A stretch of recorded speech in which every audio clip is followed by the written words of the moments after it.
नमस्कार दोस्तों, मैं हूं सूरज शर्मा। मैं आज आपको दिल्ली सल्तनत के एक सुल्तान जिसका नाम मोहम्मद बिन तुगलक था उसके बारे में कुछ जानकारी देना चाहता हूं। तो मैं आपको ये जानकारी एक क्वेश्चन के माध्यम से देना चाहता हूं। निम्न में से किसके विस्तार के लिए मोहम्मद बिन तुगलक ने दीवाने अमीर-ए-कोही विभाग की स्थापना की थी? तो दीवाने अमीर-ए-कोही विभाग की स्थापना की गई थी कृषि के विस्तार के लिए। जैसे मान लीजिए आज के समय में एग्रीकल्चर डिपार्टमेंट होता है भारत सरकार के अधीन, उसी तरह मोहम्मद बिन तुगलक के अधीन एक विभाग बनाया गया था, दीवाने अमीर-ए-कोही विभाग, जो कृषि के विस्तार के लिए बनाया गया था।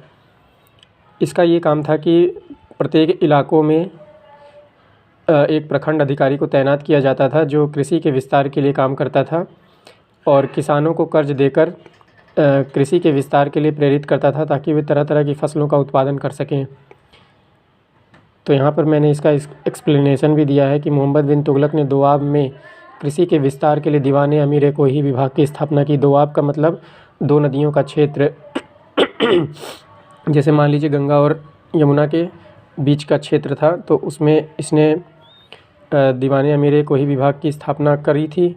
इसी के माध्यम से उसने उस पूरे इलाके को विकास खंडों में विभाजित करके प्रखंड अधिकारी नियुक्त किया था, जिसका कार्य था किसानों को कर्ज देकर कृषि का विस्तार करना और उन्हें बेहतर फसल उगाने के लिए प्रेरित करना।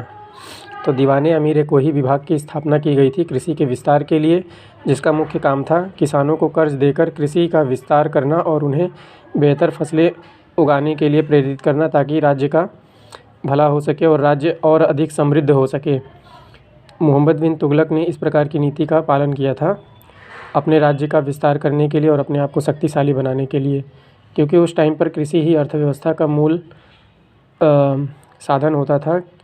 अर्थव्यवस्था यदि बढ़ाना है तो कृषि को बढ़ाना उस समय पर बहुत ही ज़रूरी होता था।